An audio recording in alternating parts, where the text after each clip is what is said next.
22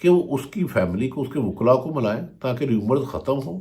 ایک طرف بلوچستان آپ کے ہاتھ میں آگے نہیں ہے، کے پی کے میں آپ نے نفرت کے پہاڑ کھڑے کر دیے، جس طرح پٹھان برادری اور پی ٹی اے کے لوگوں پر کرایا، جو شہید ہونے والے زیادہ لوگوں کی تعداد، جو 26 نومبر کو اسلام آباد میں بجلی بند کر کے چاروں طرف سے گھیر کے کیا گیا، جہاں اسپتال کا ریکارڈ رد و بدل کیا گیا، اسے آپ نے پٹھانوں میں، ان میں یہ ہے کہ ہم سے کیا جا رہا ہے۔ اب جلدی ہے کہ عمران خان کی صحت کا، عمران شوکت خانم کا اسپتال جائے۔ عمران خان کی بہن علیمہ خان نے مطالبہ کیا کہ اس کا میڈیکل کیا جائے اور ان کی صحت کے حالات سے آگاہ کیا جائے۔ کچھ لوگ یہ کہہ رہے ہیں کہ حکومت پر دباؤ ہے کہ عمران خان کو رہا کرے، اگر خدا نہ خواستہ ایسے میں ان کی زندگی کو نقصان پہنچتا ہے تو پاکستان میں ایسی آگ لگے گی، ایسا احتجاج ہوگا جسے روکنا موجودہ حکمرانوں کی بس کی بات نہیں ہے۔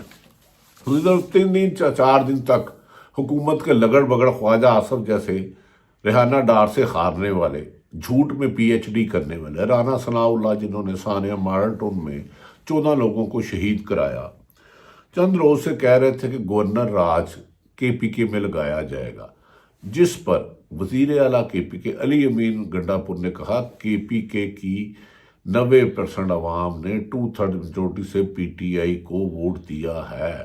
کسی کے ماں کی جرت ہے تو آ کے یہ صوبہ ہمارا ہے، عوام کا ووٹ ہے، گورنر راج لگائیں تو پھر اس کا جواب دیں گے۔ انہوں نے کہا یہ بات بھول جائے، یہ دھمکیاں ہمیں مت دیں، ہم دوبارہ عمران خان کے حکم پر احتجاج کرنے اسلام آباد آ رہے ہیں۔ اس کے بعد تو حکومت کی پیں بول گئی، پنکچر ہو گئی، غبارے سے ہوا نکل گئی، ٹائر برسٹ ہو گیا ان کا، وہ رو پڑے کہ باہر آ رہے ہیں۔ انہوں نے کہا کہ میری گاڑی پر قاتلانہ حملہ کیا گیا وزیر اعلیٰ پر۔ ناظرین، اب ساتھ ہی خواجہ آصف، جنہیں میری خواہش ہے مرنے سے پہلے ان سے زیادہ کوئی غلط بیانی کرنے والا بندہ دیکھوں، خواہش ہے خدا نہ خواستہ پوری ہوتی ہے نہیں ہوتی یہ تو میرے اللہ کو پتہ ہے۔ آج 2 دن پہلے رانا ثناء اللہ نے کہا ہاں گورنر راج کی لگانے کی کے پی کے میں تجاویز ہیں، لیکن کابینہ کی میٹنگ میں اسے ڈسکس بھی کیا گیا، کابینہ کی میٹنگ میں کیا، لیکن اس پہ فیصلہ نہیں ہو سکا۔ 3 دن تک عطا تاڑن نان سیریس وزیر ہے، انہیں تو زیادہ سنجیدہ نہیں لینا چاہیے، ہے قابل احترام قابل عزت ہے، تو میں کسی کو تو ترا تو کر ہی نہیں سکتا۔ وہ کہتے تھے گولی چلی نہیں، جوتیاں چھوڑ کے بھاگ گئے۔ عمر ایوب کی گرمن سنیں، جو امریکہ نے اسلحہ دیا دہشت گرد، اس سے فائرنگ کرائی۔ اگر عمر ایوب کی وہ خبر سچی ہے تو کون گولیوں کو آگے رکھے گا؟ آپ کے لیڈروں کے بارے میں تو چور چور کے نعرے لگاتے ہیں نہتے لوگ، دور کھڑے ہوئے 50 فٹ دور، تو آپ کہتے ہو دہشت گردی کا مقدمہ دے دیں گے ان کے خلاف، شناختی کارڈ بلاک کر دیں گے، اوورسیز کے پاسپورٹ ختم کر دیں گے، وہ پاکستان کا کیریئر ختم ہو جائے گا۔ تو اگر وہ عمر ایوب اپوزیشن لیڈر کے مطابق امریکن گن سے فائر کیے گئے تو اس کا سپریم کورٹ کے چیف جسٹس کو فوری طور پر کمشنر بنانا چاہیے۔ نہتے عوام پر گولیاں چلانا تو پولیس کا کام نہیں ہے یا کسی بھی سرکاری ادارے کا کام ہے۔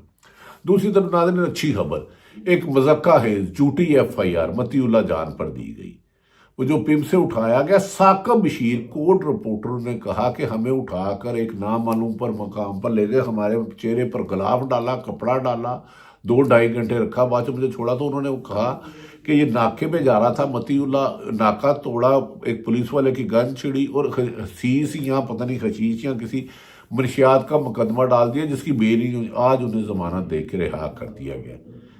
فیک حکومت آپ کی، جھوٹی خبریں آپ پھیلاتے ہو، جھوٹی ایف آئی آر آپ درج کرتے ہو۔ دوسری طرف ناظرین خبر ہے، حامد میر صاحب جو سینئر وکیل صحافی ہیں، اور میری بھی خبر ہے کہ مزید 5 صحافیوں کو زندگیوں کو خطرہ ہے، ان کے خلاف انتقامی کارروائی کی مشاورت جاری ہے۔ ان میں اسلام آباد اور لاہور کے صحافی شامل ہیں۔ ارشد شریف نے تو سچ بولتے بولتے شہید دے دی۔ آج ارشد شریف کی کہی ہوئی منی لانڈروں یعنی کہ شریف فیملی کے بارے میں، اور جس طرح فراڈ کیا تھا رمضان شوگر مل اور دیگر ملوں میں، جس طرح چپڑاسیوں میں سے پیسے لائے تھے، وہ شہید ہو کر بھی زندہ اس کی سٹوریاں بول رہی ہیں، اس کی خبریں بول رہی ہیں۔ ہم تو ویسے بھی زندہ مردہ ہیں، سچ بول نہیں سکتے۔ گوہر ایوب نے اسی لیے کہا کہ پاکستان کے میڈیا صحافی محنت کر کے خبر لے جاتا ہے، ایک فون کال آتی ہے تو خبر نہیں چلتی، یہ سچ آپ نے کہا۔ ہمیں اپنی غلطیاں بھی ماننا ہے، لیکن جن کے بارے میں آپ نے کہا چند سیٹ ایسے غلیظ لوگ آ گئے ہیں جو اپنے بلیک کاروبار کے دھندے کے لیے میڈیا کو شیلٹر بناتا ہے. ایک دو ہوں گے، میں مجھے نام نہیں ان کے جانتا. ہاں، میڈیا آزاد نہیں ہے، آپ کی خبریں نہیں چلتی، یہ سچ ہے.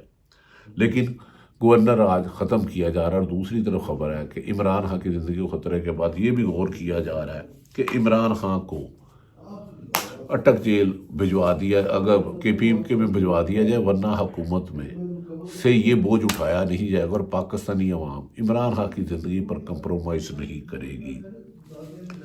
پوری کلینکل پمپس میں بلٹ انجری گولیوں کے مارے آئے ہوئے لوگوں کے ریکارڈ آہستہ آہستہ سامنے آنے چکے ہیں. شہید ہونے والوں کی نماز جنازہ بھی ادا کر دی گئی ہے. اب حکومت کہتی تھی ہم نے گولیاں نہیں چلائی. وہ حکومت عوامی حکومت نہیں ہو سکتی جو پرامن نہتے شہریوں کو گھیر کر اندھیرے میں اندھے واہ گولیاں چلائیں. کتنے شہید ہوئے، کتنے نہیں ہوئے، کتنے بلٹ انجر ہوئے، کوئی ریکارڈ کو کرے. یہ ان جعل سازوں سے جان چھڑانی ہوگی. بانی پیٹی عمران خان کی صحت کو تو خطرہ ہے، لیکن ہماری اطلاع ہے کہ وہ بہت جلد 24 نومبر کی احتجاج کی کال تھی، اس پر جو حکومت نے مظالم کیے ہیں اہم ترین بیان دیں گے. اسی خوف سے ان کی ملاقات نہیں ہونے جا رہی. ملاقات تو ایک دن ہوگی. کون سے صحافیوں کو مزید گرفتار کیا جائے گا؟ حامد میر صاحب نے بھی خدشے کا اظہار کیا، 3-4 اور صحافیوں نے بھی کیا، اور ہماری ہی خبر ہے تم قتل کرو کہ کرامات کرو. ارشد شریف شہید چلے گیا لیکن آج بھی زندہ ہے. جو صحافی سب کچھ سچ نہیں کہہ سکتے کیونکہ پاکستان میں سیسلن مافیا اور گاڈ فادر جیسے کردار اب بھی جاری ہیں. اللہ تعالیٰ پاکستان کا حامی و ناصر ہو. تحریک انصاف نے پھر دوبارہ پرامن احتجاج کی کال کی مشاورت شروع کر دی ہے. حکومت کتنی دفعہ پورا ملک بند کرے گی، کتنے لوگ کرے گی؟ دوسری طرف چند پولیس افسران جن کے سنگین الزامات پر ان کو سسپینڈ کیا گیا تھا یا بدلا گیا تھا، انہیں اہم تعیناتیوں کے ذریعے عوام کو سیاسی انتقام لینے کے لیے ذمہ داریاں دی جا رہی ہیں. ایسے میں افسران اپنے محکمے کے لیے بھی داغ ہے اور حکومت کے لیے بھی ہے. ہاں، عوام پی ٹی آئی سے بھی ایک بات ہے، احتجاج ضرور کریں لیکن پرامن رہیں. کسی پولیس والے پہ ہاتھ نہیں اٹھانا، کسی درخت کو کسی پتا نہیں توڑنا، اینٹ نہیں لانی. عمران خان کو یقین ہے آج بھی جیل میں کہا، میں اس کی سوچ بتا رہا ہوں کہ یہ حکومت کا خاتمہ بہت جلد ممکن ہے. ٹائم کا تعین اللہ کرے گا.